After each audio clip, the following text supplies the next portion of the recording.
মমতা বন্দ্যোপাধ্যায় স্পষ্ট বলছেন যে সিপিএম বিজেপি আবার কিছু কিছু ক্ষেত্রে কংগ্রেসও মানে রাম বামান সাপের যে তত্ত্বটা তিনি এনেছেন এবং তিনি যেভাবে নিজে পথে নামলেন এবং একটা র্যালি করা হলো সেটাকে কি আপনি সেটার বিরুদ্ধে আপনি দ্বিমত পোষণ করছেন যে মুখ্যমন্ত্রী নিজে বিচার চেয়ে র্যালি করলেন? নিয়ে কোনো বক্তব্য নেই, কিন্তু আমার বক্তব্য হলো যে প্রথম থেকেই যদি দেখুন, আমি এমন ভাবে লিখেছি, একটু ব্যক্তিকেন্দ্রিক লিখেছি যে আমি যে মমতা ব্যানার্জিকে আগে দেখেছি তিনি ঝাঁপিয়ে পড়তেন আগুনের মাঝে ঝাঁপিয়ে পড়তেন। আমরা কেউ বাধা দিলেও কারো কথা শুনতেন না। হ্যাঁ, সেরকম ভাবে যদি প্রথম দিন থেকে বা প্রথম সপ্তাহ থেকে এই ব্যাপারে ঝাঁপিয়ে পড়ে কলেজের ছাত্রগুলোর সাথে কথা বলা, পুলিশের সাথে ওখানে সাবধান করে দেওয়া ইত্যাদি ইত্যাদি করতো, আর ওই যে প্রিন্সিপাল যার নামে এত বদনাম সন্দীপ ঘোষ, তাকে ডিফেন্ড করতে বা তাকে সঙ্গে সঙ্গে তাকে সাসপেন্ড করে দেওয়া উচিত ছিল। এইসব নিয়ে আমি আগেও লিখেছি, এগুলো তো নতুন কথা নয়, লিখেছি আমি। তো দেখুন, কোনো পার্টিতে এত বড়ভাবে তথাকথিত বিদ্রোহ করলে কোনো পার্টি সহ্য করবে না, অতএব ওরা বলার আগেই আমি ছেড়ে দিয়েছি। কিন্তু আমি এই জায়গাটাই আসতে চাই, আপনারই সহকর্মী রাজ্যসভায় সুখেন্দু শেখর রায় তিনিও কিন্তু এবং আমি তার সাথে আলোচনা করেছিলাম, কথা বলেছিলাম, ইন্টারভিউ দিয়েছিলাম এবং তারপরেই দেখলাম পুলিশের নোটিশ তাকে খেতে হলো, দুটো পুলিশের নোটিশ তিনি খেলেন, বিদ্রোহ করলেন, কিন্তু কোথাও গিয়ে একটা ক্র্যাকডাউনও তার বিরুদ্ধে হলো। তো সেই জায়গায় দাঁড়িয়ে রেসপন্সটাও তো কি হচ্ছিল আপনার পার্টির মধ্যে আপনি নিজে চাক্ষুষ করতে পারছিলেন, সে আশঙ্কা ছিল না? আমি তো পার্টিতে নেই, আর কি হচ্ছে আমি কি করে বলবো। আমি শুনলাম কুণাল ঘোষটাকে বলেছে যে জওহরবাবুর মতামতের স্বাধীনতা আছে, সেটা শুনলাম। আর শুনলাম কে একজন বলেছে যে না, এটা পার্টি বিরোধী কাজ হচ্ছে, পার্টির দুর্দিনে উনি পালিয়ে যাচ্ছেন। এটা দুটো কথাই শুনেছি লোকের মুখে, একটু টিভি বেশি দেখি না, তো এইগুলো শুনলাম আর কি। তাদের মতের স্বাধীনতা আছে, তারা বলুক না। আপনার কোনো প্রতিক্রিয়া হলো না যে আপনার বিরুদ্ধে যে ক্যাম্পেইন করা হচ্ছে যে আপনি পার্টির দুর্দিনে ছেড়ে পালিয়ে যাচ্ছেন? আমি 41 বছর সরকারি চাকরি করতে পারতাম, পাবলিক সার্ভিস করা যায় পাবলিকের কাছ থেকে কথা না শুনে? পাবলিক সার্ভিস করা যায় নাকি কখনো?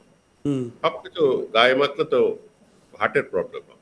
কিন্তু আপনি এখানে চিঠিতে স্পষ্ট লিখেছেন, আমাদের দর্শকদেরকে পড়ে শোনাই আপনার বক্তব্য। আমার বক্তব্য লিখিতভাবে জানাতে বাধ্য হলাম কারণ দীর্ঘদিন আপনার সাথে ব্যক্তিগতভাবে দেখা বা আলাপ আলোচনা করার সুযোগই পাইনি। এটা আপনার দলের নেত্রী মমতা বন্দ্যোপাধ্যায়কে আপনি নিজেই লিখেছেন। আপনি তো দলের সাংসদ, রাজ্যসভার সাংসদ, আপনি কথা বলতে পারেননি দলনেত্রীর সাথে? না, জিনিসটা হচ্ছে কোন দলেই নেতা বা নেত্রীর সাথে সরাসরি কথা বলা অত সোজা নয়। আপনি চেষ্টা করুন সোনিয়া গান্ধী বা রাহুল গান্ধীর সাথে কথা বলতে, আপনি বুঝবেন কি বলছি আমি। বুঝতে পারছেন? তাদের তো সময়ের একটা অভাব আছে, তাদের তো অন্য প্রায়োরিটি আছে, কিন্তু একটা জানলা খোলা রাখে। এই জানলাটা খোলা রাখলে হয় কি, যখন কোনো এক্সট্রিম কেস হচ্ছে, যখন কেউ একটা SOS পতাকা পাঠাচ্ছে, তখন সেই সময়টা শুনে নেয়। এক্ষেত্রে সেরকম একটা সুযোগ হয়। কিন্তু ডু ইউ ফিল, আপনি কি মনে করেন যে এই মুহূর্তে মমতা ব্যানার্জি, যার ইমেজ তৃণমূল কংগ্রেসের জননেত্রী বলা হয়, is she disconnected from reality? মানে আমরাই গতকাল এটা নিয়ে আলোচনা করছিলাম আমাদের এই প্রোগ্রামে যে মমতা বন্দ্যোপাধ্যায় কি পাবলিকের মুড, পাবলিক পালস বুঝতে পারছেন না এবার এক্ষেত্রে? That will be impertinence. মানে যিনি রাজনীতি করেছেন তার রাজনীতি নিয়ে আমার মন্তব্য করা ঠিক হবে না, কারণ তিনি রাজনীতি আমার চেয়ে অনেক বেশি জানেন। কিন্তু পয়েন্ট হচ্ছে যে এই ব্যাপারটাতে আমার মনে হয় পাবলিক পালসটা আমি তুলে ধরেছি। আমার মতে আমি পাবলিক পালস তুলে ধরেছি।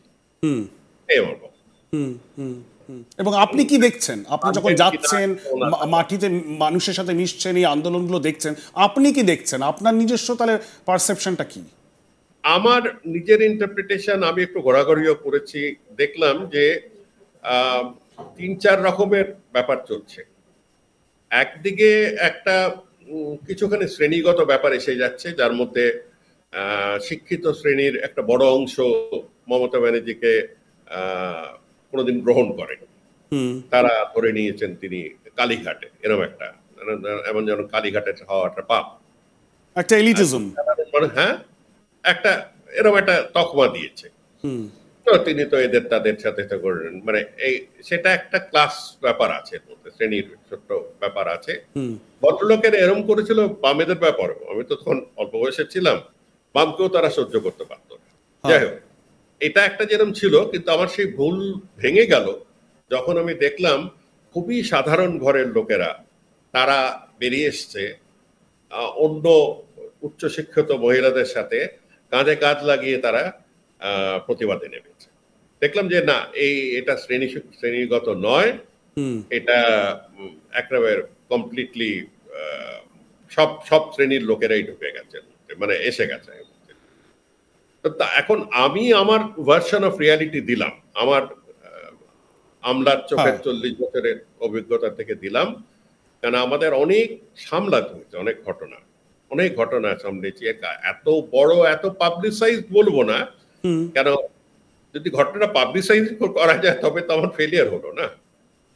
অতএব ঘটনা প্রথম থেকেই অনেক রকমের ঘটনা দেখেছি, সামলাতে হয়েছে, এবং দেখেছি কিভাবে তাড়াতাড়ি দ্রুত একটা সমাধানে আসা যায়। জওহরবাবু, আপনি কি মনে করেন এই যে স্পেসিফিক এই আরজি করের ইনসিডেন্টটাতে এরকম একটা অদ্ভুত উত্তাল পরিস্থিতি কেন হলো? মানে এর মধ্যে কি অন্যান্য যেসব ইস্যুগুলো রয়েছে বিগত কয়েক বছরে কারাপশনের, তার পঞ্জীভূত রাগের একটা বহিঃপ্রকাশ কি দেখছেন আপনি? একদম, আমি সেটাই আমার দ্বিতীয় বক্তব্য ছিল, যে এই পঞ্জীভূত রাগ, এই চেপে থাকা আক্রোশ, এটা কিন্তু ফেটে পড়েছে একটা ইস্যু নিয়ে। একদিকে যেরকম তারা অভয়ার হয়ে বলছে, আমি লিখেছি চিঠিতে, আরেকদিকে কিন্তু আপনার সরকারের বিরুদ্ধে বলছে, এটাও স্পষ্ট বলতে হচ্ছে যে আপনার সরকারের বিরুদ্ধে অনেক মানুষ চলে গেছে। হ্যাঁ, আর সে তার কারণও বলেছে, আমি বিশ্লেষণ না করলেও পারতাম, কিন্তু বিশ্লেষণ করেও বলেছি যে কেন গেছে তারা। হ্যাঁ, সবকটাই একজনে যায়নি, কিন্তু আমার যেটা সাধারণ চোখে দেখেছি সেটা আমি বলেছি। আর এইসব কথা বললে কোনো দলে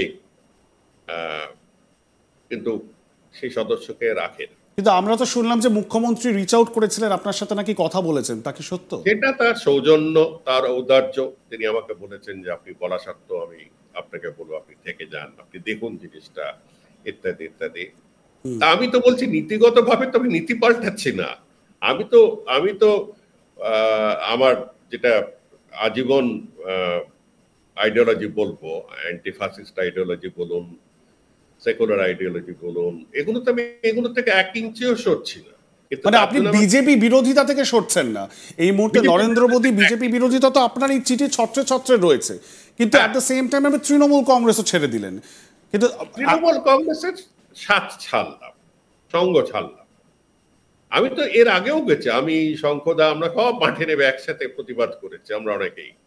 সেই প্রতিবাদ চলবে। আমি বারবার বলি যে আমি রাজনীতি ছাড়ছি, কিন্তু আমার নীতি ছাড়ছি না।